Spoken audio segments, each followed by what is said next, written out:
కోమటిరెడ్డి రాజగోపాల్ రెడ్డి గారు కోమటిరెడ్డి రాజగోపాల్ రెడ్డి గారి కామెంట్స్ తెలంగాణలో మళ్ళీ వచ్చేది కాంగ్రెస్ ప్రభుత్వమే 1,00,000 కోట్ల అవినీతి సొమ్ము ఉండొచ్చు కేసీఆర్ దగ్గర కానీ ప్రజలు తలుచుకుంటే ఫామ్ హౌస్ దాటి రాలేరని పరిస్థితి వచ్చింది. కేటీఆర్ అమెరికా కవిత జైలుకు పోతారనుకున్నా వచ్చే రోజుల్లో ఇది జరుగుతుంది. 10 ఏళ్లు దోచుకున్న సొమ్ము బయటకు తెస్తాం.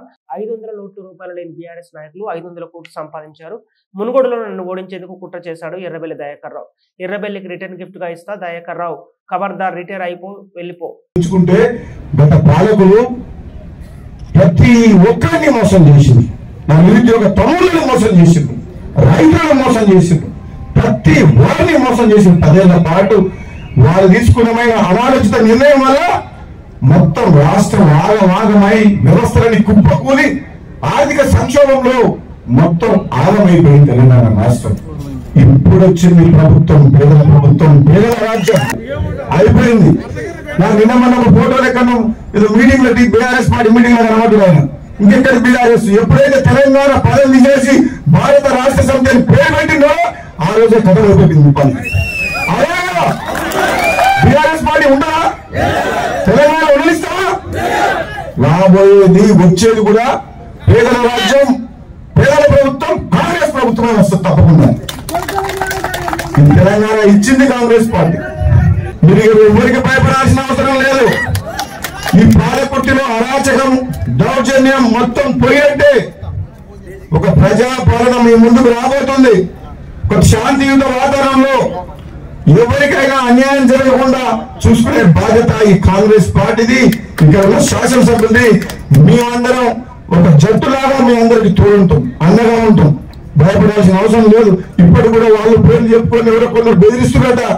ఖబర్దార్ చెప్తున్నాం, మన అసెంబ్లీలో చెప్పారు, మరి చెప్తున్నారు. ఇక్కడ నుంచి వరంగల్ జిల్లాలో ఉమ్మడి వరంగల్ 2 సీట్లు కొద్ది తేడాతో ఓడిపోయారు. పెద్ద పెద్దలు అందరూ కూడా లెక్కలు తప్పు, ఆచరణ తక్కువగానే.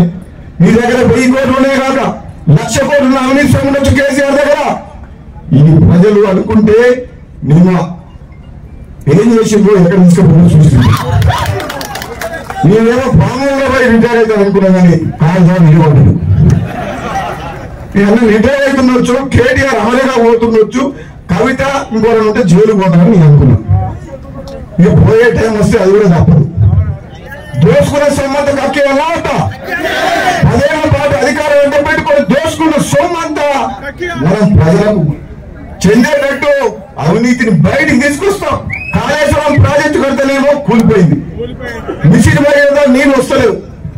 మిషన్ భగీరథ గెస్ట్ హౌస్ మాత్రం బ్రహ్మాండంగా వచ్చింది.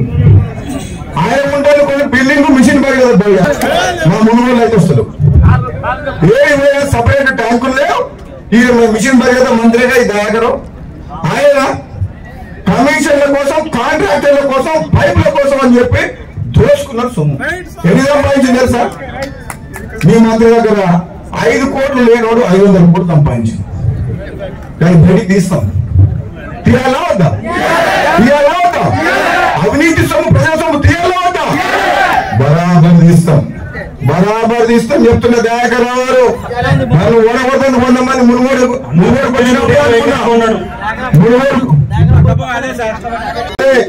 రాజగోపాల్ రెడ్డి మళ్ళీ వాపస్ వచ్చిందంటే బిడ్డను మునుగోడుకు వచ్చిపోయినావు కదా. అప్పుడు నాకు నీకు రిటర్న్ ఇప్పిస్తానికే మళ్ళీ కాంగ్రెస్ వచ్చింది. ఈ రోజు మళ్ళీ పాలకుడు అడుగు పెట్టిన మేడం ఉన్నది, మీకు సరిపోతుంది. ఎప్పుడైనా అవసరం అవుతాయి మేడంకు తమ్ముడు ఉన్నాడు, అన్నున్నాడు, మీరు కూడా మీ ఇంట ఉంటారు. ఏ ఆపద వచ్చినా, సాపద వచ్చినా, ఏ రాత్రి 12 గంటలకైనా, ఏ అర్ధరాత్రి అయినా సరే మన పేరు మీద రావాలి.